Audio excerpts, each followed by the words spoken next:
वापस गॉडहेड कृष्णा भगवान चैतन्य के लिए भगवान चैतन्य की विशेष दयालुता वापस गॉडहेड दिसंबर 1975 सुप्रीम लॉर्ड के अवतार श्री चैतन्य महाप्रभु 15वीं शताब्दी में भारत में दिखाई दिए।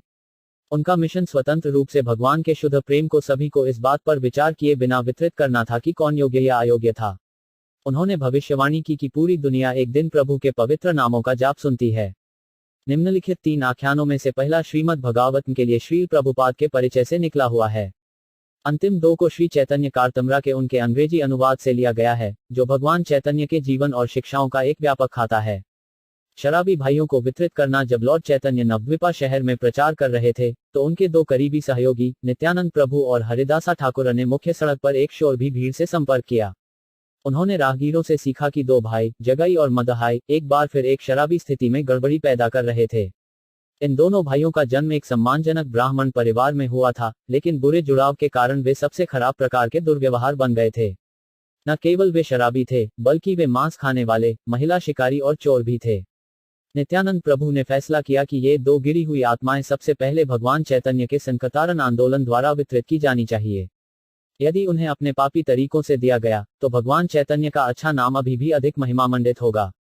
इस तरह से सोचते हुए नित्यानंद प्रभु और हरिदास ठाकुर ने भीड़ के माध्यम से धक्का दिया और दोनों भाइयों को भगवान हरि के पवित्र नाम का जाप करने के लिए कहा। इसने जगाई और मदहाई को नाराज कर दिया। दोनों शराबी ने नित्यानंद और हरिदासा पर गंदी भाषा के साथ हमला किया और काफी दूरी के लिए उनका पीछा किया। बाद में जब भगवान चैतन्य ने घटना के बारे में सुना, तो उन्हें खुशी हुई कि नित्यानंद और हरिदासा ने ऐसी गिरी हुई आत्माओं को देने की कोशिश की थी। अगले दिन नित्यानंद प्रभु भाइयों को फिर से देखने गए। जैसे ही वह उनसे संपर्क किया, मदहाई ने उस पर मिट्टी के बर्तन का एक टुकड़ा फेंक दिया। इसने माथे पर नित्यानंद को मारा और खून बहने लगा। लेकिन नित्यानंद प्रभु इतने दयालु थे कि जघन्य अधिनियम के खिलाफ विरोध करने के बजाय उन्होंने कहा, इससे कोई फर्क नहीं पड़ता कि आपने इस बर्तन को मुझ पर फेंक दिया है। मैं अभी भी आपसे अनुरोध करता हूं कि आप भगवान हरि के पवित्र नाम का जाप करें। नित्यानंद प्रभु की दया को देखकर जगाई एक बार अपने पैरों पर गिर गया और उसे अपने पापी भाई को क्षमा करने के लिए कहा। जब मदहाई ने फिर से नित्यानंद प्रभु को चोट पहुंचाने का प्रयास किया, तो जगाई ने उसे रोक दिया और उसे नित्यानंद की दया के लिए भीख मांगने के लिए प्रेरित किया। इस बीच नित्यानंद पर हमले की खबर भगवान चैतन्य के पास पहुंची, जो एक उग्र मूड में मौके पर पहुंचे। प्रभु ने तुरंत अपने सुदर्शन काकरा, उसका अंतिम हथियार, एक पहिया की तरह आकार को पापियों को मारने के लिए आह्वान किया। लेकिन नित्यानंद प्रभु ने उन्हें अपने मिशन की याद दिला दी कि उम्र की निराशाजनक रूप से गिरी हुई आत्माएं प्रदान करें, जिनमें से जगाई और मदहाई विशिष्ट उदाहरण थे। उच्च जन्म और स्पष्ट सम्मान के बावजूद 99% उम्र की आबादी इन भाइयों से मिलती जुलती है। जैसे ही प्रभु ने अपने सुदर्शन काकरा उठाया और नित्यानंद प्रभु ने उन्हें 2 भाइयों को माफ करने के लिए प्रेरित किया, जगाई और मदहाई दोनों चैतन्य महाप्रभु के कमल के चरणों में गिर गए, उनसे उनके सकल व्यवहार के लिए उन्हें क्षमा करने के लिए भीख मांगते हुए कहा।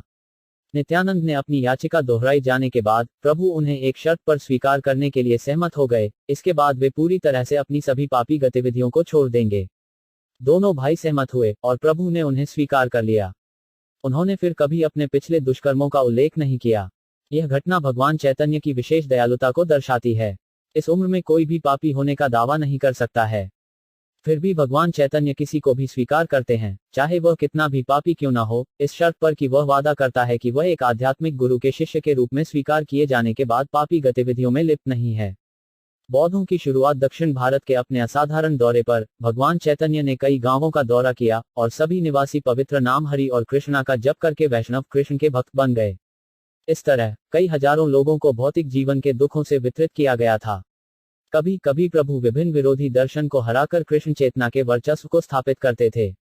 एक बार एक बहुत सीखा बौद्ध विद्वान अपने शिष्यों के साथ प्रभु के सामने बौद्ध धर्म के दार्शनिक निष्कर्षों को स्थापित करने के लिए आया था।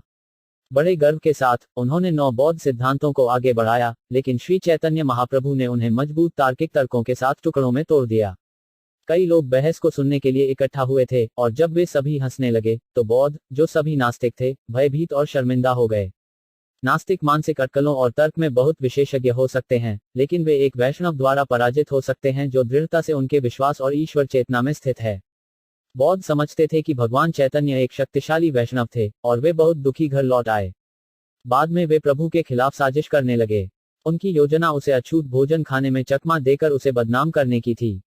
अगले दिन बौद्धों ने श्री चैतन्य महाप्रभु के लिए दूषित भोजन की एक प्लेट लाए। इसे महाप्रसादा, कृष्ण को आध्यात्मिक भोजन कहा।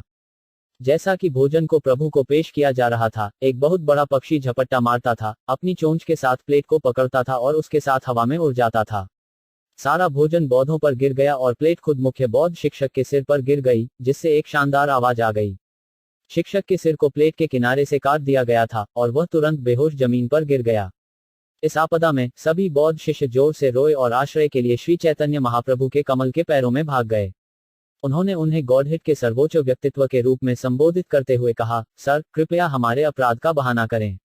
कृपया हम पर दया करें और हमारे आध्यात्मिक गुरु को जीवन में वापस लाएं। प्रभु ने जवाब दिया, कृष्ण और हरि के नामों को अपने आध्यात्मिक गुरु के कान के पास बहुत जोर से जप करें, तब वह चेतना हासिल कर लेगा। श्री चैतन्य महाप्रभु की सलाह के बाद सभी बौद्ध शिष्यों ने कृष्ण, राम और हरि के पवित्र नामों का जाप करना शुरू कर दिया। जल्द ही बौद्ध विद्वान ने चेतना हासिल कर ली और तुरंत अपने शिष्यों के साथ भगवान हरि के पवित्र नाम का जाप करना शुरू कर दिया, सभी दर्शकों के विस्मय के लिए। इस तरह भगवान चैतन्य ने बौद्धों को कृष्ण के पवित्र नाम के जप में शुरू किया, उन्हें उनकी मूल कृष्ण चेतना को पुनर्जीवित करके वैष्णववाद में परिवर्तित किया। जंगल जानवरों को प्रेरित करना। एक बार श्री चैतन्य महाप्रभु ने भगवान कृष्ण की उपस्थिति के स्थान वृंदावन की यात्रा करने का फैसला किया। बालाभद्र भट्टाकरी नाम के एक ब्राह्मण को प्रभु की सहायता के लिए चुना गया था और एक सुबह सूर्योदय से पहले उन्होंने अपनी यात्रा शुरू की। रास्ते में वे झरखंडा वन से होकर गुजरे। इस समय कृष्ण के प्यार के कारण प्रभु महान परमानंद में थे। बाघों, हाथियों, गैंडों और सुअर के पैक ने उनसे संपर्क किया, लेकिन प्रभु उनके माध्यम से सही से गुजरे। बालाभद्र भट्टाकरी बहुत डरते थे, लेकिन श्री चैतन्य महाप्रभु के प्रभाव से सभी जानवर एक तरफ खड़े थे। तब प्रभु ने कुछ हाथियों के शरीर पर पानी छीन लिया और वे जप करने लगे, कृष्ण कृष्णा, और नाच। कुछ हाथी जमीन पर गिर गए और कुछ परमानंद में दहाड़ गए। यह देखकर बालाभद्र भट्टाकरी पूरी तरह से चकित थे। जंगल से गुजरते हुए श्री चैतन्य महाप्रभु ने बहुत जोर से जप किया। उसकी मीठी आवाज सुनकर सब उसके पास आ गया। बाघों का एक समूह फिर हिरण में शामिल हो गया और प्रभु का पीछा करना शुरू कर दिया। जब वह चिल्लाया, जब कृष्णा कृष्णा, बाघ और हिरण कृष्णा और परमानंद में नृत्य। वास्तव में बाघों और हिरणों ने एक दूसरे को गले लगा लिया और चूमा। बालाभद्र भट्टाकरी को दृष्टि में आश्चर्य से मारा गया था, लेकिन श्री चैतन्य ने सभी मजे को देखने के लिए मुस्कुराते हुए कहा। इस तरह प्रभु भौतिक अस्तित्व के बंधनों से जानवरों को भी देने में सक्षम था।